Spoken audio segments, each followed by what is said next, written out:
Hi, I'm Carrie Cassidy from Project Camelot, and today we are here with Jessica Schab. Is that how you say your name? Yes, that's correct. Okay. And Jessica is a crystal child, is what she calls herself. Mm-hmm. And we're really excited to be able to talk to her today. So Jessica, tell me a little bit about yourself and kind of a little bit about your journey. And she's had a very interesting time growing up. And at this time, you're about almost 26, is that right? Yes. Okay. That's correct. Okay, so why don't you tell me, when you, the early childhood kind of thing with the relationship with your father and how you sort of tapped into all of this? All right. I was very, very shy growing up. I actually didn't fit in, surprisingly. I didn't really have friends, but my age, I actually did have a lot of grannies, which I adopted. I had 50, and they taught me how to knit and crochet and things like that. I retreated a lot into cartoons, and it really came about when I was 16. That was the big trigger, if you will.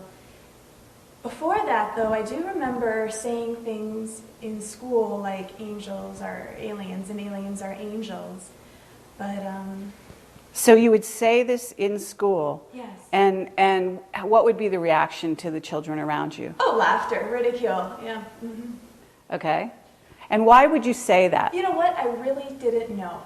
Okay. It was almost like channeling, but I wasn't aware I was channeling. Okay. I just started sharing this information, and it was even before I even knew what was going on with my father. So just thinking back to it, that's kind of interesting and different. Uh-huh. Okay, so what happened then? I mean, obviously this is what you did on the early days. How did you progress at that point? Because I know there's a part in which you actually kind of tried to reject that world. Can you talk about that a little bit? Well, yeah, because when you first get into this information, it brings about an existential breakdown. You let go of everything you think you know about yourself and the world and everybody. So it is, in a sense, a little bit of a death. And also a rebirth. You're an empty cup now, an empty vessel to be filled. Be a little more specific in terms of your experience, because I know that you had a tragedy in your life, but prior to that, because that happened kind of like in your late teens, yes. You had sort of a dilemma. So can you describe what your father was like and why and how that dilemma kind of came around in your life? He was very distant. He was connected to a world that I wasn't familiar with at the time, and he spoke about things that I really didn't understand also. But he was, very, very passionate and loving as well. But sorry, I'm getting a little nervous. Well, I can say beforehand, I was always a little bit suspicious in school. I felt like I didn't like being taught what to think rather than how to think. That was always in the back of my mind. And also just, I kind of felt like I was coming off the assembly line. And I remember trying to ask about things that I would notice that there's just stuff we weren't being taught about in school. For example, in grade 8, they were saying the only kind of matter is gas, solid, and liquid. And I raised my hand and I said, well, what about plasma? And do you know what she said? Go to detention. Go to detention, really? Yeah. So... very interesting. Yeah. And you grew up in what area? Well, I was born in Winterpeg, but I left when I was 7. Mm-hmm. And the Vancouver area, the suburbs. Okay. Mm-hmm. So you were told to go to detention because you talked about plasma. Yes. And that's, actually, so they actually didn't have any clue about that. And we're talking what year approximately? Do you remember? I was in grade 8, yes. Okay. First year of high school. Okay. And I just started to realize, wait a second here, there's a lot they're not saying, and why can't we talk about it? Why do we get in trouble if we bring this stuff up? Okay. Right? So what happened after that? I kind of disregarded it. I didn't really pay too much attention to it. It was just always in the back of the brain. And it's almost like a detective. You're collecting all these bits and pieces as you go on the way. And still very blind.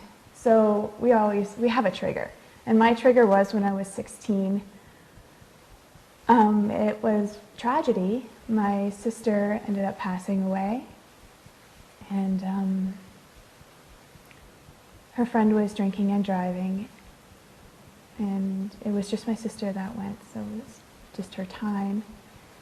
And okay, and how did that affect you? I mean, obviously, it's distressing, and we don't have to dwell on it here, but at the same time, I think that it has something to do with your willingness to perhaps let in these other worlds. Would you say that? Yes, because I realized that I was very depressed at that time, and I was also very Christian thinking, in the sense that I felt that everybody who parties and does drugs and things like that is bad, and I don't want to converse with them. I'm not saying all Christians think like that, but that was just the way my headspace was and my interpretation of that. So when she passed away and I was listening to her friends speak about her at the funeral, they were talking about this wonderful girl that I never got to know because I shut her out because I was very judgmental. So right then and there, I just vowed to myself that I was never going to judge people by what they did. That wasn't who they really were. It's just experiences that we come here for. It was a very devastating time when my sister passed away, in that it destroyed the family. My mother ended up getting worse, very bad migraines. I mean, she had migraines before, but they seemed to be more frequent and lasted longer and more severe. And my father ended up getting a stroke. And family broke apart. My brother went to university. My other brother went to a foster home. We became homeless. So it was a lot all at once. And I think I just became very traumatized. It almost didn't seem real. Okay. Mm-hmm. You told me that your father had a big influence on Yes. your sort of letting ETs communicate with you. Can Yes. you talk to me about that story? Yes, right after my sister passed away, my dad said, she's come back, and she started to speak to him. And she said that it's a very exciting time to be alive. The universe is like a big garden. There's lots of tending to. I've come back to let you know that certain members of the family have been called for a very specific mission. And she was like the introduction towards a whole bunch of other beings coming through. So after my sister started coming through, the catalyst, then came angels, nature spirits, ascended masters, extraterrestrials. It just got really, really out there. Okay, when you say this happened, did this happen to you or did this happen to your father? This happened to my father. Okay. It all happened to my father first. So he was very open talking to you about this. Well, he was really shocked and taken aback. It was exciting, and he just had to share with the family because he didn't really, I don't know if he knew what to make of it at that time, but he knew that he needed to share this because it was a big thing to my sister. The interesting thing about that, how that she came back, was mediums can only speak to people who've passed away if they haven't crossed over. Mm-hmm. She had crossed over, and then she came right back. Okay, when you say she came right back, what do you mean by that? Do you mean she was reincarnated in another body and coming to you from there, or do you mean that she was in another dimension? She was in another dimension. Okay. Yes, the fifth, and my dad described her as very, very bright white light being appeared to him, like an angel, and he said it was very much her personality, because she's like, look, Dad, don't I look pretty? Like a girl would say, so yeah, it was, something you got to share, something really amazing happened. Okay, and what was your reaction when your father talked about this? I was very hurt, very upset, because she's passed away. It's like dumping salt on this wound. It's not very funny at all, Dad. Particularly because he had a stroke, and when he had the stroke, he didn't know who we were.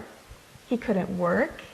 I felt like I lost my father, and so now to talk about something like this, you're crazy. You don't know what. So you're he had about. these experiences after he had the stroke, is what you're saying? Yes. Okay. So I thought. He must have recovered fairly well, though, to be able to communicate. I mean, he didn't have like speech impairment or anything like that from the stroke? He did a bit, yeah. Okay. Mm-hmm. But he was able to communicate this to you? Yeah. Uh-huh. Mm-hmm. Okay, so you rejected it in the beginning. What made you change your mind? A lot of things. It was not something that I was going to quickly be open to because I really, really wanted to be normal. And it was never going to happen. Okay. I just had to. It took me a while to get to that, but he wanted to tell me about his experiences and all these beings that were coming through and what they were saying, and they were talking a lot about me. Okay. And I did not know what to make of this. I really, really wanted nothing to do with it. And so I would just go to the library or the bookstore, and books would start falling off the shelf with the same kind of context of information that these beings were speaking to my dad about. They'd fall right at my feet. And again, I was still very Christian thinking, so I'm like, this is a devil. So I would just run out, freaked out. And it's funny how did you get over that, though? If you had this mindset that was Christian thinking, how did you sort of move beyond that? Oh, I'll get into that. That's coming up. So I would just, go walking down on the streets, and people would come up to me, people I knew and people I didn't know, and they would hand me the books. Again, same kind of information, like the ones that my dad was talking about, similar to the context of the books in the library and bookstore. And what's interesting about this is some of the people, when I asked, why are you giving me this book? And they're like, I don't know. How do you not know why you're giving somebody a book? Unless you're being inspired. Okay. And I still would not look at the books. And so it required those beings to be even more persistent. I like to call it an angelic kick in the butt. Where I've been working in the film industry. Right after my sister passed away, I left school because my parents, they were just, they weren't able to work.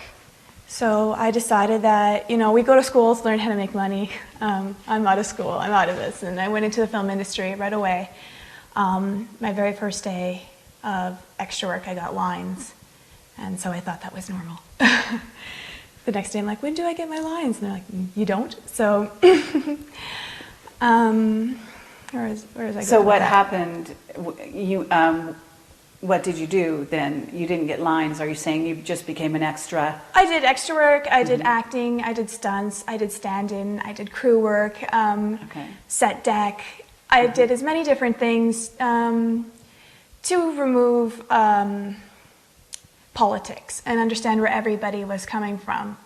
That was something that I always was interested in doing, is learning all the different perspectives and. Okay, and so when did the transition happen where you started to listen to what your father said?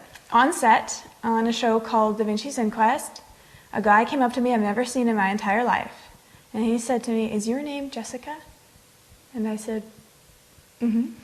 He said, "Is your last name Schab?" "Yeah." "And is your parents' name Roseanne and Terry?" "Yeah." "How do you know all this?" And he's like, "Okay, this is for you." And he gave me all these tapes on the CIA, underground militia, David Icke, Jordan Maxwell, Alex Collier, and then some. Okay. And I just kind of realized that this is never going to let up. Something is trying to get my attention, and I have to surrender. Did you watch those tapes? I did. Okay. And did it change you? I became very, very depressed, even more so, because, again, letting go of everything you think you know, but then also it seems to be this huge, scary conspiracy, like we're doomed. It's, this huge control game going on, and there's nothing you can do about it because you don't have the power or the money or say, in a sense. Okay. Yeah. And so what did you do then? How did you go from there to actually listening to your father? Well, after the videos and after feeling the way I did about them, and just constant reoccurring of Pleiadians, okay, Dad, who are the Pleiadians? Why do they want to get in contact with me? So I started finding out now, really listening to my dad. And I wasn't necessarily open to it, but I wasn't necessarily closed. I was just thinking that this is my experience for whatever reason. Life has taken this turn, and it's for a reason. So I should do some investigating. Okay, and how old were you at this time? I'd say about 17. Yeah. Okay. A year later. And my dad actually started to talk about his experiences, that he actually was aware of this stuff before his stroke. It was just a bigger upgrade for him. But I found out that when he was 8, he was taken up on a UFO, and the whole family on the farm saw this as well. And they put a chip in his brain, and this chip, he didn't believe that it was actually there. He thought it was a dream or something until not too long ago, before his stroke, I believe, that you mentioned. He was in the hospital, and there was a woman there that, well, she seemed to be a nurse, but she wasn't, because she went up to my dad right away and she said, "You have to leave." She brought him his clothes. She said, "If they're planning on scanning your brain, if they scan your brain, they'll find the chip." And my dad's like, "Wait a second, that's real?" And she said, "This cannot happen. So come on, it's time to go." But my dad actually didn't get out on time.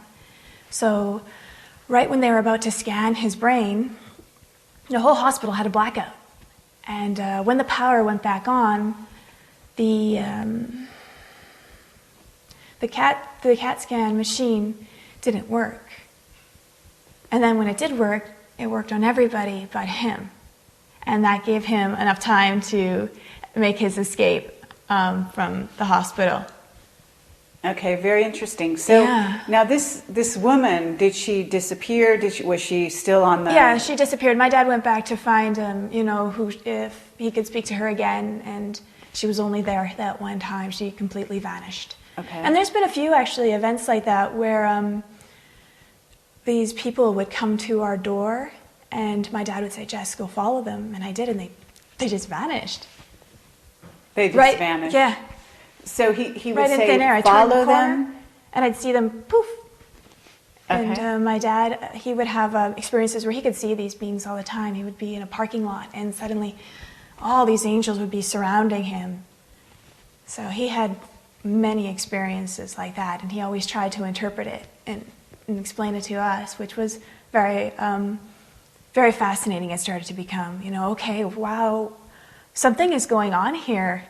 And what did your father do for a living before he had a stroke?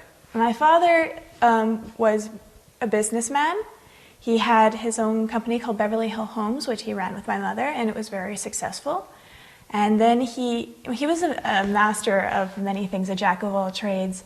In Winnipeg, he built houses. He designed them, architecture-wise, and he also put it together, carpentry.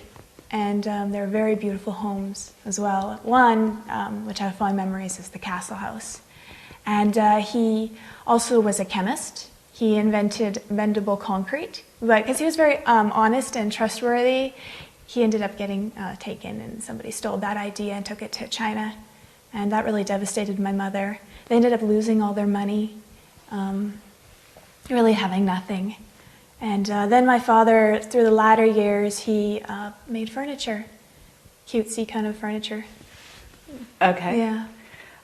So you're in this situation. Your sister has passed. Mm-hmm. You're learning about ETs, and what happened that actually sort of progressed you to where it wasn't just your father having experiences, but you started to have them? Okay. Wow. Well, I started to learn about the ETs, I'm actually really still upset with my father because he left the church, and I was still kind of Christian at that time, right? Trying to hold on to this. And so I kept going to different churches, and I felt really annoyed because I couldn't find one where I fit in. And so I decided to explore different religions. And I went to those churches, still didn't quite fit in, or something felt off and I couldn't put my finger on it. So then I went into mysticism, because this seemed to be along the lines of what my dad was talking about and what it seemed these beings were trying to relate to me. But still that didn't quite feel right, and I didn't quite fit in. And I knew that one day I would be explaining this to people. So I decided to even explore atheism. Again, same thing, still didn't quite fit in.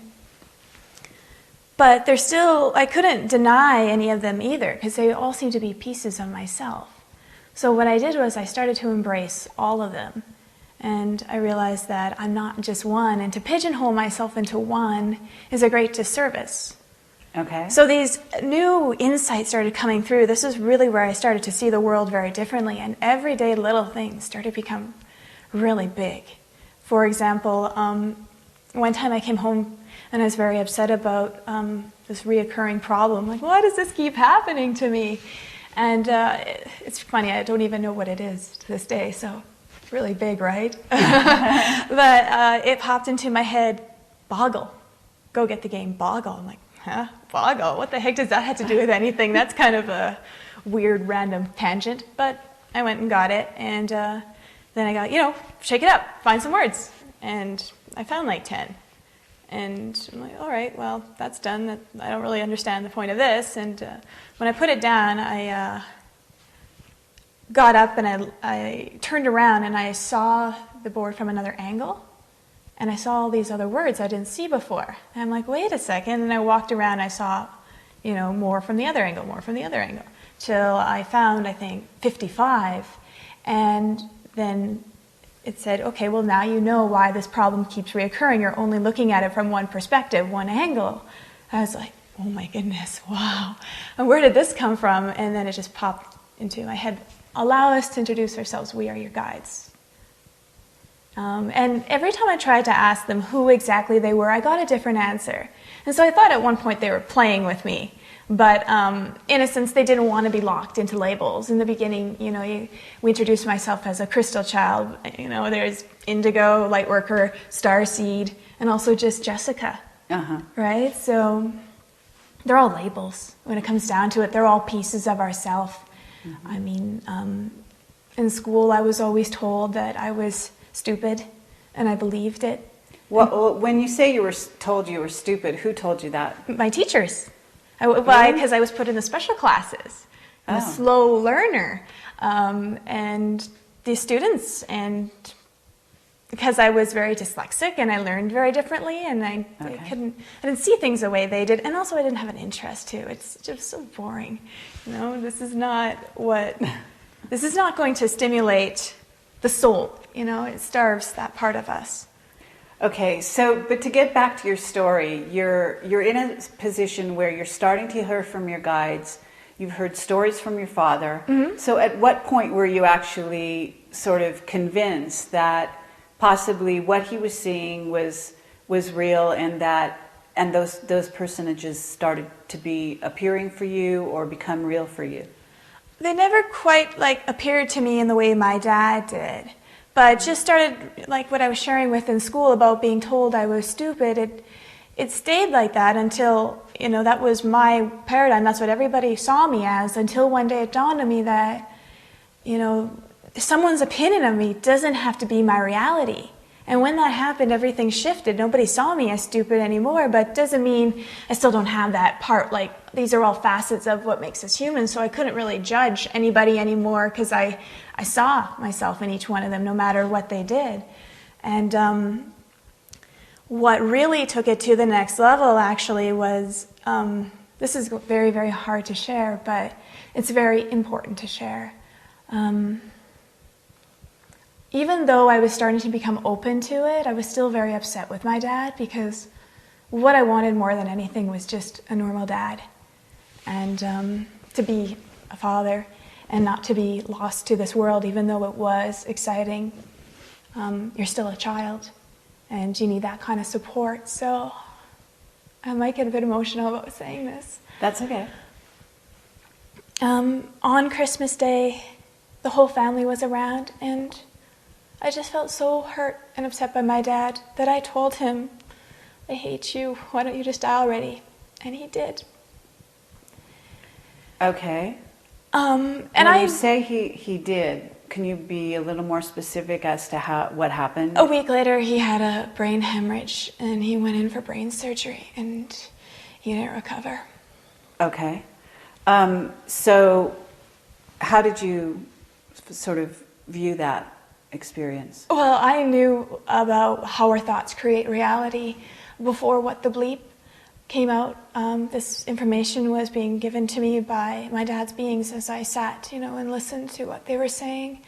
That I knew that there's a huge responsibility to what we're putting out and how powerful it is, that in a sense it is magic. Mm-hmm. So when I said that, I was so racked with guilt, and so mad at myself, and so upset with these beings who were working with me. I felt that they chose the wrong person to do this mission, because I demonstrated myself as unworthy, that you get told that this is the power that you have. Your thoughts create, your reality.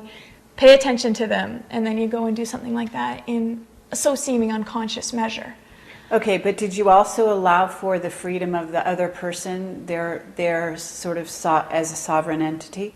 In other words, that person being your father, having a choice on whether to die or not? I didn't see that until later on. See, what happened was I didn't want anything to do with the beings after that. Just because I felt so hurt by what I did, that unworthy, like I said. So, but they still wouldn't leave me alone, and they said, you don't understand, you're only seeing it from one perspective, and you're feeling very hard on yourself, and it's not necessary. You don't understand on the soul level what's occurring. Even though you told him out of anger what you told him, on the soul level, you said, it's okay, Dad, you can go now, we'll be fine. And that I had a contract with him that I would help him go when the time came, and that he did want to leave, but he didn't want to go unless he knew that we would be okay. And I did just that. Okay. So you were able to kind of forgive yourself and allow for that occurrence to happen and to have been part of your reality, in other words. Yes. Yeah. Okay. And what about the rest of your family? How did they view his passing at that point? Devastated my mother. My mother still hasn't recovered from it. My oldest brother just distanced himself away from the family, because he witnessed that. I don't know if he even forgives me to this day of what I said to Dad, because he can't understand or see it the way I do now. My other brother, he was upset with Dad too, so he actually talked about just not being happy with Mom being with Dad, and Steve was too young to really know what was going on. Okay, so your father passed on, and you were having some interactions with various beings and getting information. Yeah. But what happened after that? Did it increase? Did you? Oh, yes, it just kept increasing nonstop. I just had to keep... I felt very, very guided suddenly after my dad passed away, that he planted a whole bunch of seeds within me. And I needed to take care of all these seeds now. I need to make sure they had light and water and... Were you sharing your experiences with your family, or was this just private? I could only really share it with my mother. The other siblings were not open to it at all. And what about school friends, schoolmates? No, there was nobody I had at that time, so that's why I went on the computer trying to find people who... Somebody must have had similar experiences. Someone must know about this. I can't be the only one, not just my family. These videos, David Icke, Alex Collier, they, talk to other people, they find them, so perhaps I can do the same. And how many people is this happening to who feel alone, who can't share this because they feel, crazy, or they won't be understood, and that's really sad and not fair. We have a right to share and express what is within us. So that really drove me, and I spent many nights trying to find others to no avail, until one night I collapsed in front of the computer, and when I woke up, it was in the middle of the night too, there was this on the computer screen, it's just like meet other starseeds and light workers. I was like, I hit the mother lode, and I contacted them all, and we immediately had a strong connection, like we've known each other all our lives, and I just knew so much about them, and I didn't really know how, but it just was so strong, and it became very exciting, and I decided I wanted to go and see them, and so I just started to, I kind of freaked my mother out, because the first one I wanted to meet was, of all things, a guy, male around my age, and we think that if they're open to this information, that they must be the one kind of thing. They're near your age, opposite sex, that's all you need. So I told my mom I'm going to France to meet this guy I've never met, but I'm in love with, and I'm going, even though I know that it's going to cost about, like everybody's telling me, $3,000, minimum. I said I'm going to go for less than $900. And I did. When I called the travel agent, she said, we have nothing available. Oh, except this. It just popped up. It looks like somebody canceled for 3 weeks for, what was it now, $850. Yeah. I'm like, that was the one. That's the one. So. Okay, and you've also done this now. You've sort of followed this kind of pattern since then. Yes. In allowing things to come to you and yes. knowing, sort of having a second sense about that. Is that right? Yeah, just a strong trusting. The guidance just directs you. It's like the white rabbit from Alice in Wonderland. Okay. That's what it feels like. So you just know what to do and that you'll be fine. When you can make it happen, I can use all of this stuff that I've been taught to reverse a lot of the old conditioned programming that is put on us when we're younger, right? And it's NLP in a sense, programming your old beliefs and if they're yours or where they came from, and using them to step into your power more and more, and seeing what you can do. If these beings say that we're infinite, and that we're these beautiful balls of light, then I want to experience this, I want to feel this, and you can't just read about it, you have to embody it, is what I've come to realize. I'm not praying or wishing or hoping for peace and love anymore. I've decided to become it. It comes to a point in life where you decide, do you want to go home or become home? And then will that bring home to everybody within? That's what the shift feels like to me. What I was wondering now, if you could talk a little bit about the messages that you were getting and the kind of beings that were coming to you, if you could describe them, maybe specific ones that have particular meaning for you. Well, it's never been quite specific. Like I said, they've always, just when I thought I could pinpoint it, okay, it's a play. No, it would be something different suddenly. So it was never quite about attaching, okay, this is Jesus, this is Buddha. It was never about that. It was about the fusion and merging all of them together, and that being God in itself, right? Playing all these roles and speaking to us in whatever comfort belief that we had.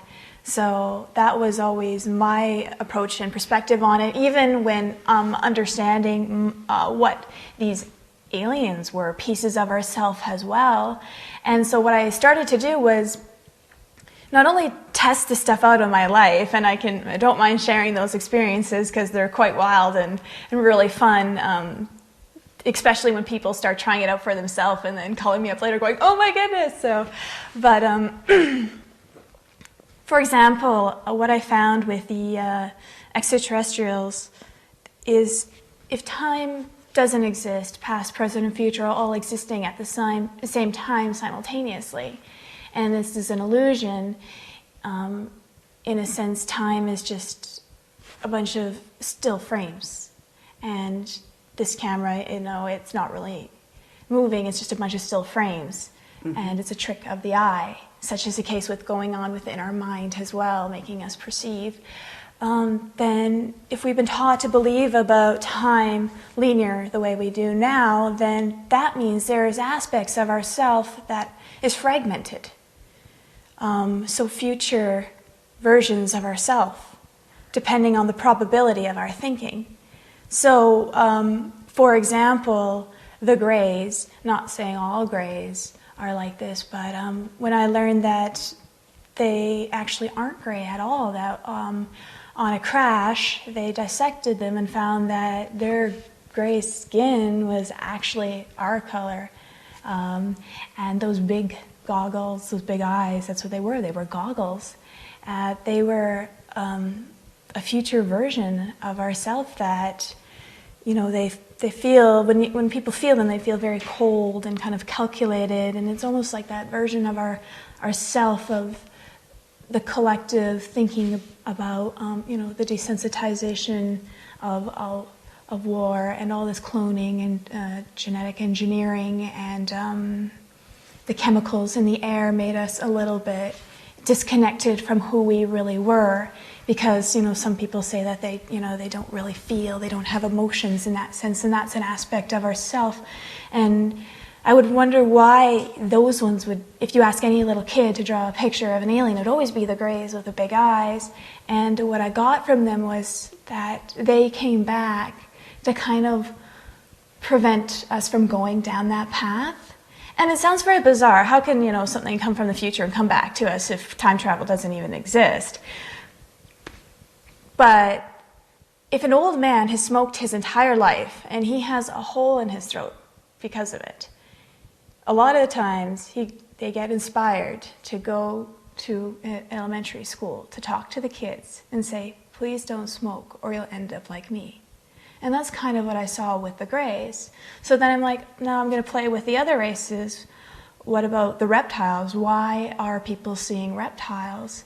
And for me, everything at first exists within. What happens inside of us gets mirror reflected outside. There is a war going inside of our mind, hence a war going on outside. Even our body mirrors this in that what is cancer really but one cell not recognizing another cell is on the same team, and so they fight. Well, that's exactly what the Americans and the Iraqis, and it's been played out over and over, and that's why the Buddhists were always saying peace of mind, meditation, clarity, because oh my goodness, I'm going to not go on tangents. I got to watch out for that because I'm getting excited. Don't worry. It has a through line, but what I want to know is, when you're talking in this way, are you talking about information that has come to you? Yes. Or the information you've read on the internet? No. Are you putting these two together? No. I couldn't really read or study this information that much. More of it just honestly came to me. If I did try to read, I would get other stuff coming to me. It was almost like whoever inspired the person in writing the literature, they were speaking through me. In acting, there's the subtext, reading in between the lines, a whole other message behind it. Mm-hmm. And that's kind of what I was always picking up, that I could never read or watch movies the same way as everybody else. I never got what everybody else got. I always got something completely different. I never saw things like everyone else. So, that's like even with reptiles, I don't see them like everybody else does. I see them as a manifestation within our mind because of the reptilian brain. That's where the ego is and where 90% of the negative self-talk comes from, and the repetition and that controlling factor in our mind. And I don't even see the ego as something as bad. I see it as something that is desperate for our attention and feels like it has a duty to keep us safe, and it's doing a good job, but to the point where now it's making reasons why we need it, and now we need protection from the protection, which is reflected in our society with our system. It was there for protection. Okay. Now we need protection from that. Even the Pleiadians, they're another mere reflection of ourself in the future, of if we step into our potential, our infinite potential, then we'll have that reality probability manifested for us. So there's all these laid out for us, and it's really up to each one of us by the inner work that we do, and we're responsible. Because we are our own self-fulfilling prophecy. That's what humanity is, and they've been played. Okay, and what is your view if, in other words, when the entities, I guess I want to say, when the entities come to you and they give you information, do you just accept it?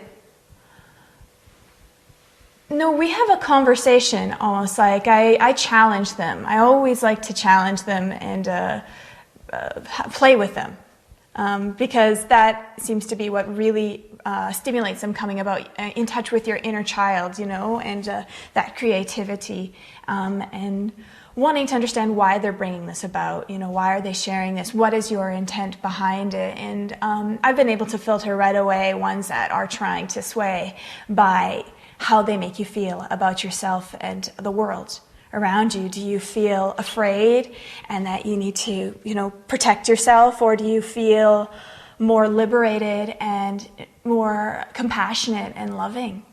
Okay. And that's how you can decipher through any message, whatever thing you're watching. Okay. And are you finding that certain beings return to you more than once? Would you recognize them, or are you talking about a general, sort of heading, called spirit or guides or whatever? I prefer to use that, even though, they are just facets of myself, you, everybody. Right, but given that they are, if you want to look at it that way, in terms of, we can always look at the world in that terminology, but they still have individuality to some degree.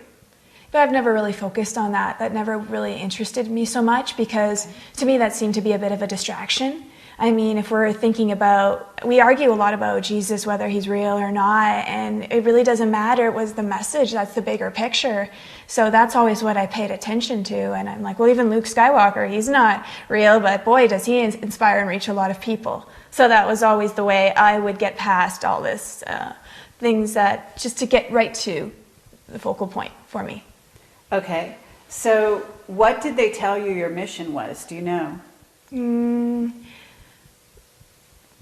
It's when it doesn't really exist, when you can't, go out and find a place that says, this is just for Jessica, then it's a little bit challenging. So it was something that they said that I can create. I can create with the pieces of what I'm acquiring, how I see my perspective, to share that with the world. And that is, but don't just talk about it, like be it, and inspire people to find their own truth, not to say, you need to believe what I believe because I'm right and everybody else is wrong, but to honor where each one is coming from and to trust themselves that they have those answers within, that we don't need to necessarily look and depend on other people for the answers, because that's kind of what got us into this mess in the first place, right? We're giving our power away to people or beings that don't necessarily have our best intention in mind. But even that, we should ask, why don't they? Where does that come from? What part of ourself that is so self-destructive that allows us to do this to ourselves? Okay, well, if you were going to talk about the future, and, a lot of people are talking about 2012, as you know, and what may be going on in the future. Have you been given any visions or dreams of the future or any information about it from the beings that are contacting you? Definitely, a lot.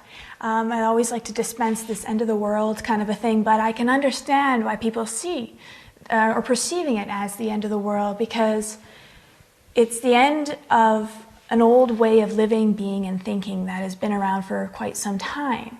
So to a lot of people who don't have imagination, who can't see beyond that, then to them it's the end. But in actuality, it is something far beyond that we've ever dreamed. And in a sense, the best way to understand it is, truth is stranger than fiction. And we are going to experience that firsthand with these paranormal events, which aren't even paranormal at all. It's just a bleed through of who we actually are coming out in all kinds of different ways, is going to be more and more frequent.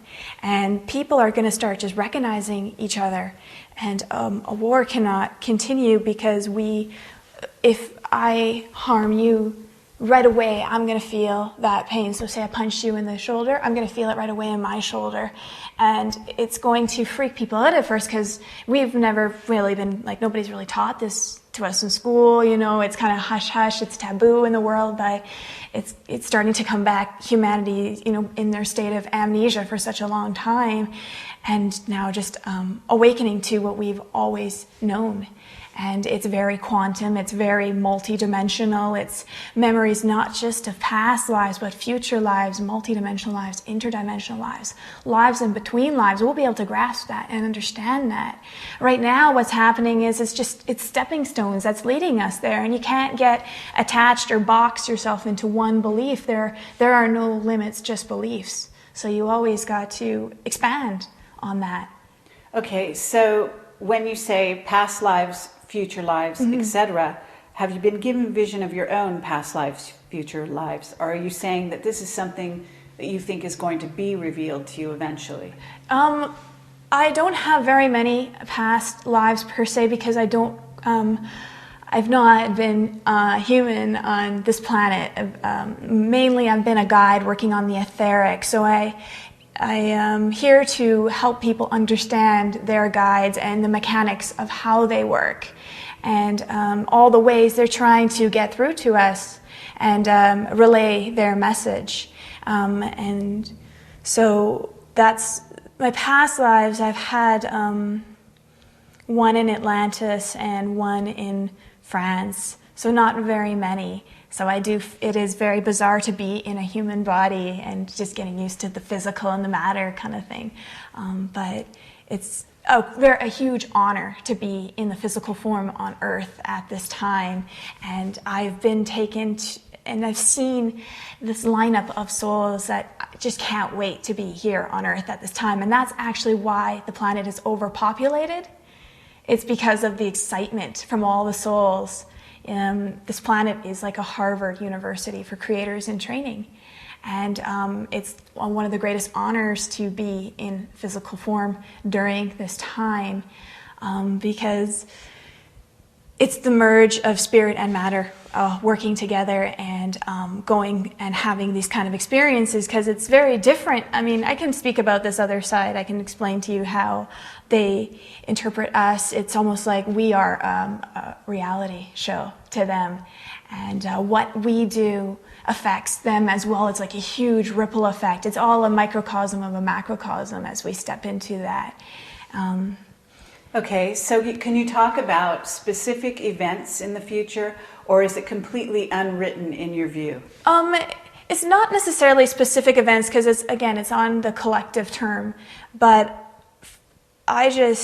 whenever I think about it or tap into it, I just see a very different world from here. I see people more connecting with nature, understanding the wisdom that's there, that it's never lied to you, nature, and it never will, because it has no gain to take power. It has no desire to do anything like that. It just gives abundantly.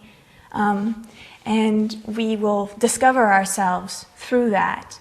And it's just going to be nothing but beauty, to be honest. There's no doom or gloom or fear or anything like that. And call yourself on that and ask yourself why. Why are you getting that? Where is that coming from? Is that you, or is that an outside influence? Okay, and if there was something you could tell people that, because we've spent almost an hour with you here, and we're going to kind of wrap this up. But if there's something you could tell people that you feel that maybe hasn't been said so far, what would that be? Be aware of what you're projecting out into the world. Constantly be aware of your thoughts and be gentle and kinder to yourself. It's really just that the reason I am here right now sharing is because you hear about the younger generation, that, the crystals and the indigos, but where are they? Well, we're here now, and your children, they know all about this, and I'm also inspiring and I'm almost like a pioneer that's allowing the other children to come forth and speak and share. But it's not just children. It's also each person's inner child, and that when we balance and merge our divine masculine and our divine feminine, since masculine has been the energy that's ruling the planet for quite some time, and now feminine energy is starting to take back its power, but no one has been, put down more than the inner child, and it's time for them to step to the plate. It even mentions this in the Bible: only one that possesses the heart of a child may enter the kingdom, and a child will lead the way.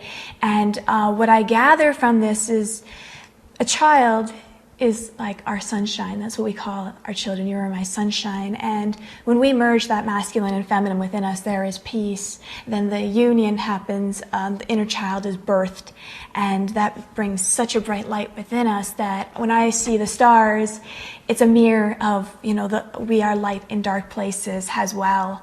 And when these lights all recognize each other, we all come together in one, then it looks a lot like the big bright light, like the sun, or God's sun, if you will, the return of God's sun.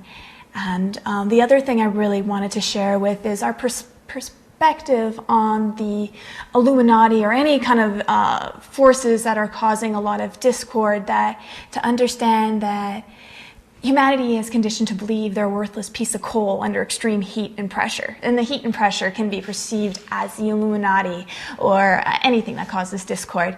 What happens to a piece of coal under extreme heat and pressure? It becomes a diamond. So they're doing us a service and helping us step in and take back our power. There's a major motivation force. It is alchemy, even with if humanity is a seed of potential.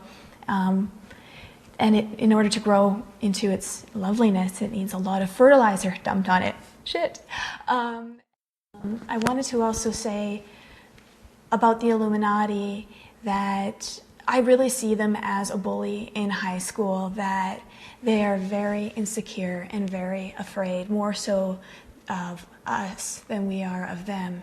And to me, I just see them as the Wizard of Oz, that they're smoke and mirrors, great and powerful, but when you get to the root and the heart of the matter, it's a frail old man behind a curtain.